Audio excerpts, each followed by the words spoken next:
Well, hello everybody. I'm excited to be here and to have you back for our third live stream for this month. Also really excited to talk about the topic we are exploring here today. So as you are joining me, if you would like to type your name and where you're coming from in the chat box there, I can give you a little shout out here on the call. And while you're doing that, I am going to dive into today's content. So if you have been deep in self-help and personal development for a while, and you've been trying to improve your love life, you've probably absorbed a lot of information about how things can go wrong, right? You've probably taken some quizzes and assessments to determine exactly whatever the dysfunction is that you or your partner brings and or brought to the table. And maybe you're hopeful that you can start healing whatever wounds need tending. So online and in bookstores, you've probably found solutions to help you fix what's wrong, but to what end? At this point, if you've been struggling with insecure attachment and or roller coaster relationship dynamics, and you've taken a lot of time to dig deep into yourself, I bet you could write a book yourself or even a thesis on what is and is not working for you. But how would you know when something is working for you? Now, often when we struggle with insecure attachment, we haven't had healthy models for what secure attachment really looks like. We probably get it, theoretically speaking, and we have a powerful fantasy of what that might look like, but few of us have actually ever seen it in action, which means that our task is particularly difficult because we must imagine something that we have not yet experienced and believe that it's out there and waiting for us. Which means that it may be up to you to create and hold a healthy image of what you truly want in your mind and in your experience so that you can call in that soul-shaking, passionate partnership that you want, that is going to light your heart on fire.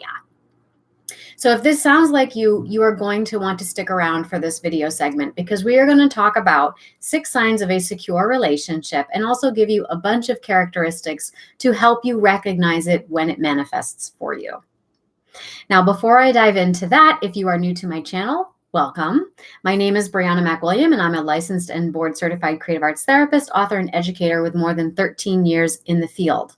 And it's my mission to help insecure lovers go from self-doubting to self-sovereign and calling in those soul-shaking, passionate partnerships that they want without having to talk in circles around their feelings for hours or even years on end with no tangible result. And I do this using the McWilliam method, which fosters expanding consciousness using 3 practical tools, and that is cognitive reframing, body activation, and arts-based experiential. So today we're going to talk a little bit more about cognitive reframing. And you want to make sure that you are subscribed and ring the bell for notifications because I put out videos on Tuesdays and Thursdays, as well as do monthly live streams and Q&As like we are doing today. And I don't want you to miss out. So let's dive into today's topic. So we're talking about 6 signs of a secure relationship. And essentially, what makes a secure relationship? Well, a certain degree of emotional safety. And emotional safety stems from felt security. And accomplishing this is really twofold. So first, a basic felt sense and belief that you are valuable and you will be okay no matter what. And nothing anyone says or does detracts from your value or your right to need and want whatever it is that you need and want. Now, secondly, in the context of relationships, we feel secure when we know what to expect and trust that the important people in our lives will follow through on what they say they will. We also trust that they care about our well-being and they have our best interests at heart. So in a nutshell, security equals consistency, authenticity, and honesty. Now, many insecurely attached individuals do not equate these words with passion. But in reality, it often is not safe enough to express true intimate passion unless these pillars of a secure relationship are actually in place. So one might experience the thrill of infatuation and the stimulation of obsessing over every detail of the relationship, which is usually in an effort to head off abandonment or rejection. But this is actually a form of excitation. And that leads to a frequent compromising of one's true self or inner being to avoid rejection. So true intimate passion cannot exist in that kind of environment, not for anybody, because the authentic self is constrained from expressing itself lest the insecure partner's lover deem it somehow unworthy or unappealing. So being able to connect to one's authentic self is really reliant upon the ability to connect to your own feelings and emotions. So when, due to a history of emotional abandonment, invasion, or dismissal, there has not been a robust emotional vocabulary developed, it's really difficult to know who the authentic self really is. And so it's difficult to know and to trust our own feelings and emotions. Now, often I've received the question from clients from my online community, how can I trust my intuition when my nervous system is so reactive? How do I know if my feelings are real? And so the sensations, thoughts, and feelings that you may have can only be described in what few terms we understand. And usually these terms are oversimplified, black and white. I feel good. I feel bad.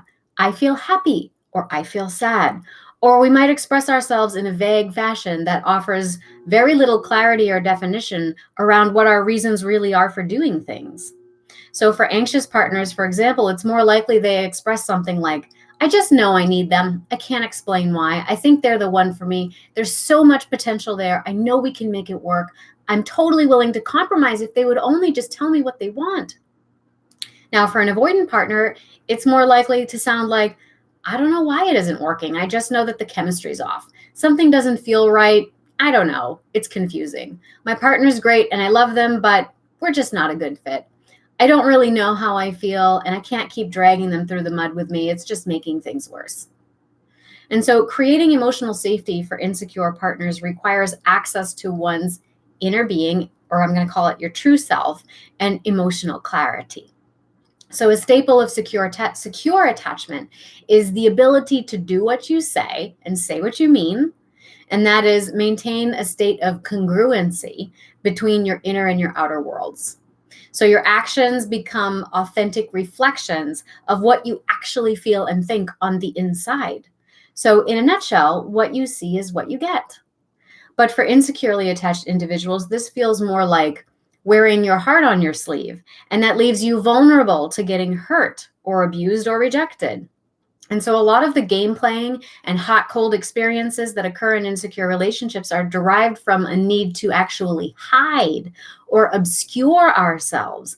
And that leads to saying things and then taking it back, making promises and then not showing up, acting like you have feelings, but then verbally denying it, or saying you have feelings, but then acting like you could care less, showing interest and then dismissing reciprocation, things like that.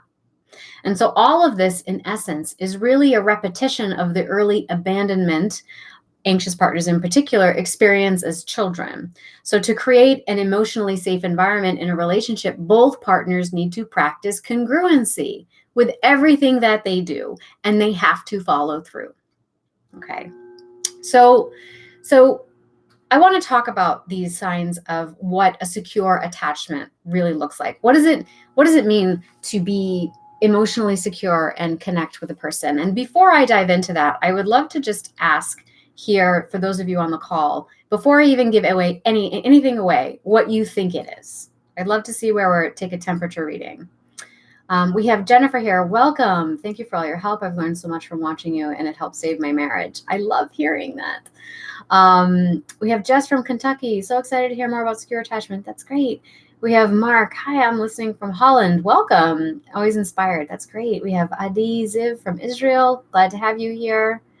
Jennifer from Arkansas. Welcome. We have Chris from Copenhagen. We have Jay. Hi, Jay. We have Rebecca.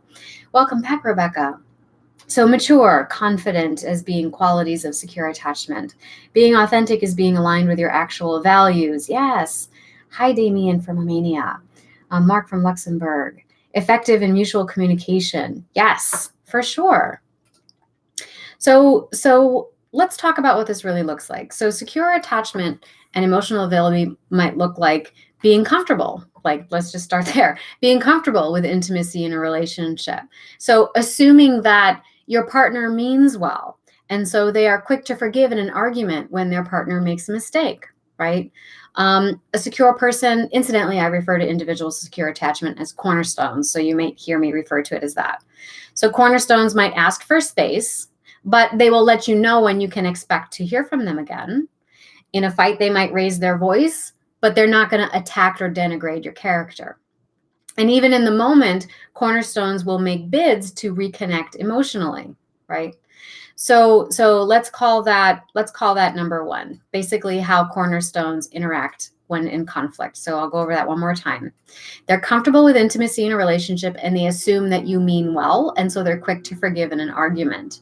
Also, if you're in an argument, they might ask for space, but they're going to let you know when you can expect to hear from them again. They might also raise their voice, but they're not going to denigrate or attack your character. And even in the heat of the moment, they're going to make a bid to reconnect with you emotionally. Okay, so that might look like cracking a joke or referencing a shared experience or making some kind of physical contact with you, right? Now, secondly, we might take a look at sex as an expression of intimacy. Sex is typically experienced as emotionally intimate because they don't need to create distance in the relationship by splitting sex from emotional intimacy. They don't have to be treated as two separate things. Equally, they don't assume that emotional intimacy, they don't kind of emotionally leak as a result of sex, right? They understand that wherever you are in the developmental stage of the relationship, that even though you are having sex, that you have to establish what that means in terms of your emotional boundaries. And there's not so much fear around talking about that part of it. Okay. They're also very secure. This is number 3. They're also very secure in their power to make changes in the relationship because they don't believe that making some kind of compromise requires a sacrifice of their entire self. Right? Just because I made a compromise once doesn't mean that I'm going to have to compromise again. And just because I'm compromising this time doesn't mean that I am surrendering my entire position, right?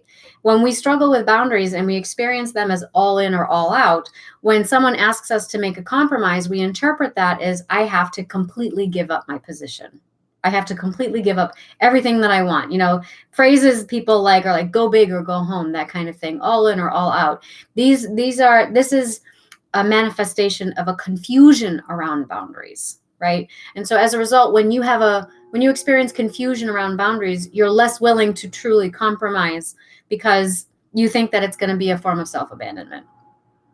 Also, they tend to believe that there is plenty of time and opportunities to find love, right? Yeah, I'm single right now, but I know there's somebody out there for me. And when it's the right time, it'll come along. In the meantime, I've got all these fun projects and friends and things to do and people to hang out with, right? And then when they're in a relationship, they don't lose that essence of self. Okay, so that's number 4. They believe there's plenty of time and opportunities to find love. Okay. So there's an openness to romantic connection, but there's not a desperate need or rejection of them. Okay. They're also not typically jealous in the context of romantic relationship, and they tend to trust that a partner will voice a problem when they have it, right? And they tend to be friends with their exes. Why wouldn't you be? It was someone that you had something in common with. You respected each other. You were dating them because you got along so well. Maybe the romantic piece didn't work out, but why should everything else be thrown out like the baby with the bathwater? Let's be friends, right? That would continue to enrich my life. So there's a different perspective on that. So if you're just joining us here, we're going over 6 signs of a secure relationship. And first, we talked about how secure individuals, what I call cornerstones, function when in conflict. We talked about how they treat sex in intimacy. We talked about how they feel secure in their power to make changes in the relationship, so they're not afraid of compromise. And now we just talked about how they believe there's plenty of time and opportunities to find love, and the way that they are, their attitude that they hold around romantic relationships and even their exes, right? Okay. So another thing is that they don't have difficulty expressing their needs or their wants to a partner because they assume that their partner has the same perspective that they do, which is that they have their own ability to say yes or no, right? And that they can choose to be a contributor to the fulfillment of their partner's needs, but that choice comes from a place of free will as opposed to a place of obligation, right? All right, so I'm going to pause there. I just want to see how everybody's absorbing these. I agree, but if the partner is avoidant, I'm not sure which part you're referring to. Separating suffering, and challenge, and realizing that they're not mutually inclusive. Suffering and challenge. Ooh, that's a good one. That's a good observation. Being anxious, I will stand in the virtual shower of fear and let it just drip off me, then arduously work to get in the now, and then kiss my partner from my heart, not mechanically. Well, that sounds lovely. It's a nice coping skill you've got there. Okay, so let's look at one more, and then I want to read a few statements from individuals that would be like secure statements. Okay. So the last one I would say is that secure partners don't immediately assume that when something goes wrong, it's because of something they did. Okay. And this is because secure partners do not have what's called egocentric thinking. So they have accomplished what's called metacognition, or they're reflexive, self-reflexive. So they have the ability to be in the present moment and observing of it at the same time. So if we were to look at like parenting styles in attachment, for example, they refer to this as a result of autonomous parenting. So autonomous parents have the ability to be like, you know what, honey, you're throwing a tantrum right now, and that is really inappropriate for the circumstance, but I recognize that at your developmental level, that's what you understand in your perspective, and we're going to deal with it in this way, right? So you don't berate a child for acting out, because that is their level of maturity, because of their age and because of their life experience and because what their brain can actually process at that time. Right? So a parent that has autonomous parenting doesn't take personal offense when a child throws a tantrum because they didn't get what they want. Now, a parent who does not have autonomous parenting and most likely has an insecure attachment style of some kind will say, how can you do this to me? Why are you crying? You're making my life miserable. You're doing this to me on purpose, right? Like, oh, you're such a burden. You're such a hassle. Why can't you just make my life easy? Oh, I never should have had you, you little shit, right?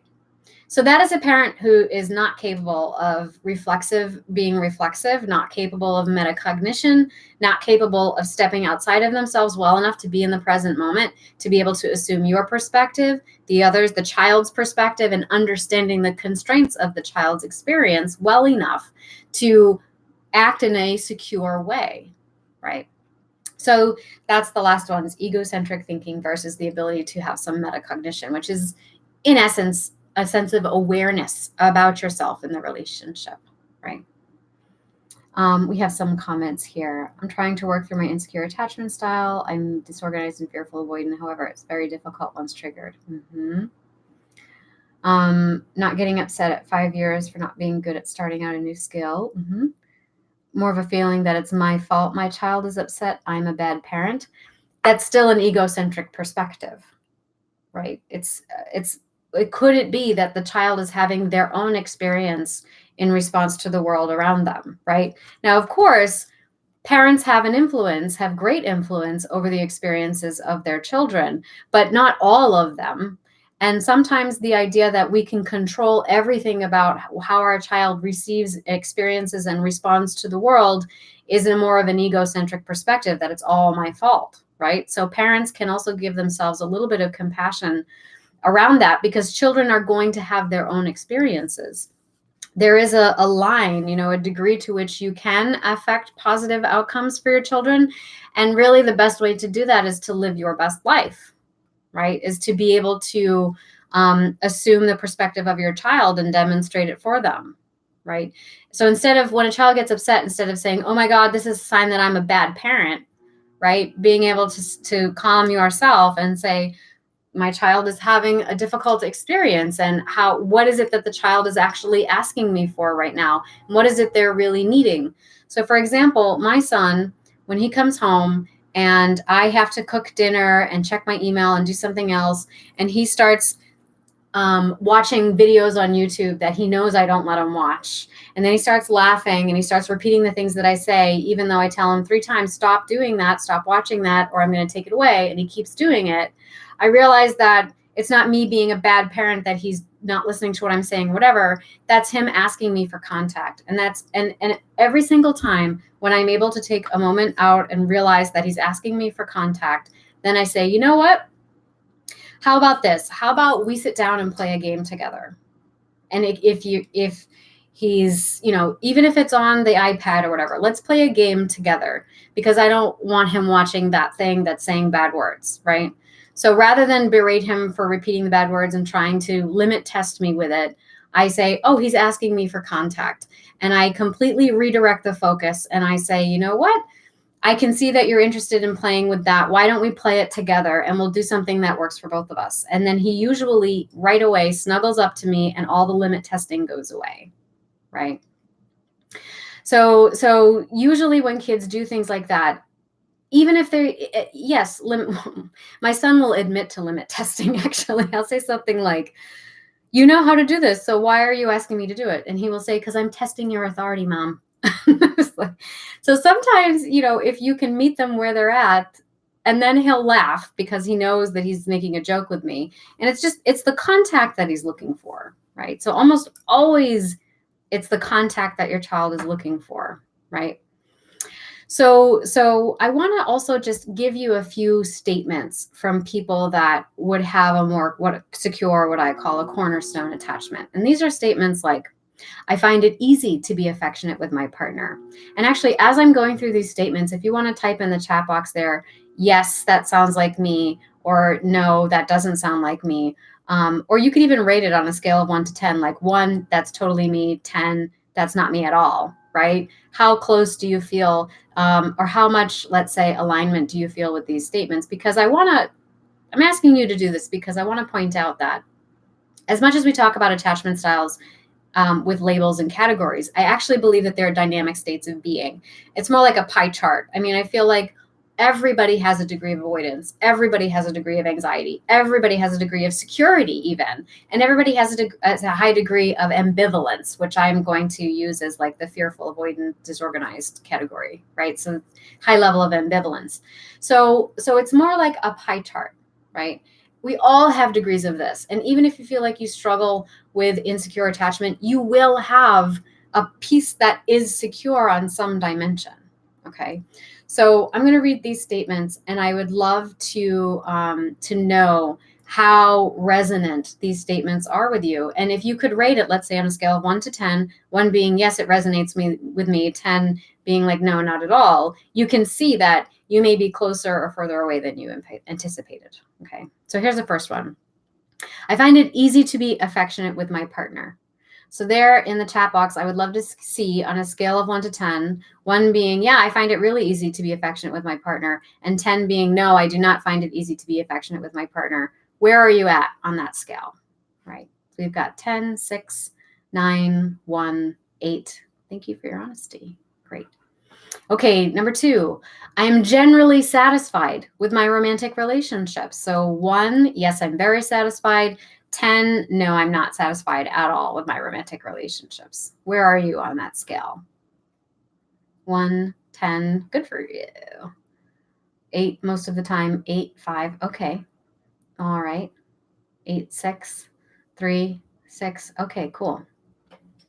Number 3, I don't feel a need to act out in my romantic relationships. What is acting out? So acting out would be when you, let's say for individuals that feel like they're more anxious or open hearts, these are more like the protest behaviors that I talk about in my online courses. And I think I may talk about them, on my YouTube channel as well. So these are like protest behaviors. So things that anxious partners do to act out are typically like, well, he didn't respond right away, so I'm not going to contact him for 3 days and see how he likes it, right? Or they'll do things like game playing, like on social media. They'll post a picture. You'll post a picture of yourself with some random guy because you want to try to make your partner jealous, or they'll call you to make plans like you do normally, but then you'll be like, no, I've made plans with somebody else, right? Because you're just trying to stimulate some reaction in them. So basically it's kind of like when you try to generate a reaction in your partner because you're looking for proof of something. Now, acting out for someone who is more avoidant would be what, we might classically understand avoidance to be, which is completely withdraw, silent treatment. Or they might actually do some of the same behaviors, but the goal is usually not to reestablish contact, but to actually create more distance so that the partner pushes them away. right? So that's what I mean. So on a scale of 1 to 10, like 1, I never act out. 10, I act out, right? I act out a lot. So where you'd be on that? 10, 9, 8. Okay. So number 4. I have little difficulty expressing my needs and my wants to my partner. So number 1 would be, I don't have any difficulty expressing my needs and my wants to my partner. And number 10 would be, yeah, that's a really hard thing for me to do. Right. And you know what I'm going to do? I'm going to start typing in the numbers so that we can keep a record of this. So this is the next one. Right. So the next one is, I believe most people are essentially honest and dependable. So on a scale of 1 to 10, 1, yeah, I believe most people are essentially honest and dependable. And 10 being like, no, I don't believe that at all. I think most people are liars and completely inconsistent, and you can't trust them at all. Right? Oh, okay. So we have some distrust. It's a little bit of distrust. Okay. All right. I know where we're at. Okay. Next one. This one, we'll see what you guys think about this one. So the next one is, an argument with my partner doesn't usually cause me to question the entire relationship. So 1 would be, an argument with my partner does not usually lead me to question the entire relationship. Whereas a 10 would be, oh my God, we just had an argument. This relationship is going to end. They're going to leave me. I have to work overtime to secure this relationship. Maybe I need to take back what I said. Do I need to apologize? You know, that kind of thing. Mentally, I think people are good, but emotionally, I don't feel that way. Yeah. Okay, so so there's some fear around conflict. We have a lot of 9s, 7, 9, 10, worrying that an argument is going to lead to the dissolution or threaten the relationship. Yeah, that's hard, because then that's going to make it hard for you to express your thoughts and feelings, right? Because you're going to be afraid that it'll lead to an argument. Okay, so this one's definitely for the secure. Let's see how you feel about this one. Sometimes people see me as boring because I create little drama in relationships. So 1 would be 100% agreement with the statement. 10 would be a complete disagreement with the statement. So sometimes people see me as boring because I create little drama in relationships. Do you feel like that applies to you? So 1 would be 100%, 10 would be no, not at all, right? Could be sometimes, maybe sometimes it could be a qualified answer, right? So that would be like a 5, right? If it was sometimes, I guess. An 8. All right. Only 2 more. Okay, so here's another one. Put it there in the chat box. I don't have an issue being friends with my ex. After all, I respect them and we have a lot in common. Now, I would extend this statement to apply to your opinions of your partner's exes as well, right? So we could even, I would extend this statement to include that. So I don't have an issue with my ex being friends with their exes. After all, they had a respectful relationship and a lot in common. Why wouldn't they be friends? And why would that be a threat to me? Right? So 1 is like a complete agreement with that statement, and 10 would be a complete disagreement with that statement. Okay. Oh boy. Okay. All right. Well, there's a good point being made here. Yeah, I mean, if you have an ex that was not healthy and or abusive, or someone you shouldn't be in contact with, that's a different story. But this is more like just having previous relationships. Okay. And here's the last one I want to share with you for today. I don't think arguments mean the end of the relationship. Actually, it's a chance to get to know each other better and deepen our intimacy. So number 1 would be, yes, I think arguments are an opportunity to deepen our intimacy. And 10 would be, oh no, arguments are not an opportunity to deepen intimacy. In fact, it makes us feel even further apart, right? So I think conflict tends to be the thing that we get hung up on a lot when we're in an insecure relationship. So 1, 3, 6, oh, that's great. 10, yeah, 3. So that's a positive. I wish it was a 1, yeah. 2, 7, 5. Okay. Okay, great. Well, thank you so much for participating in that portion of this segment. It's nice to get to know where everybody's at on those different scales. And you know what? I can post those statements in the caption of the video so that you can come back and look at that and think of it as these are dimensions along which that we can start to think about moving towards that place of felt security in relationships, right? And these are statements that are intended to reflect a sense of emotional safety and feeling a sense of emotional safety in your relationships. Okay. So I want to thank everybody for joining me here today for this live stream. And just as a reminder, these are in promotion of my course that is available now. And it's on a Black Friday sale for 40% off. It's Relationship Rescue, a toolkit for healthy communication and unstable relationships. And what I shared with you here today is actually a segment from the over 100-page downloadable ebook on this chapter on secure attachment and what that looks like in relationships when we're able to have healthy communication with our partners. So in a nutshell, this is a course that helps provide 7 fun and easy lessons, and I present them as dates to help decode emotionally honest communication and get your needs met while establishing that heart-soul connection with your partner, and focusing on this in a creative, nonverbal way. So while there are common scenarios and scripts in this course to help you start to reframe the way you think about connecting and communicating with your partners, really what I'm focusing on is the nonverbal communication, which is, makes up the majority of how we actually connect with our partners, especially if we struggle with insecure attachment, right? And I bring all of my, experience and my method, the MacWilliam method, using cognitive reframing, body activation, and arts-based experiential to the table with this. And I have a delightful co-presenter. His name is Davide Ferrari, and he is a actor, playwright, screenwriter, and model, and very good friend, who did the experiential tutorials with me. So you get to see how this all plays out in action and in partnership with someone.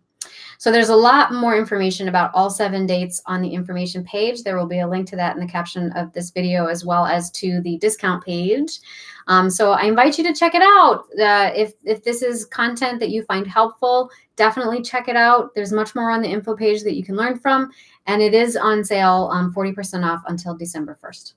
So thank you, everybody, for following me here today, and especially a big thank you to those of you that joined me 3 days in a row for these live streams. I know some of you are diehards, and I really appreciate that. And I look forward to seeing your comments in the feed.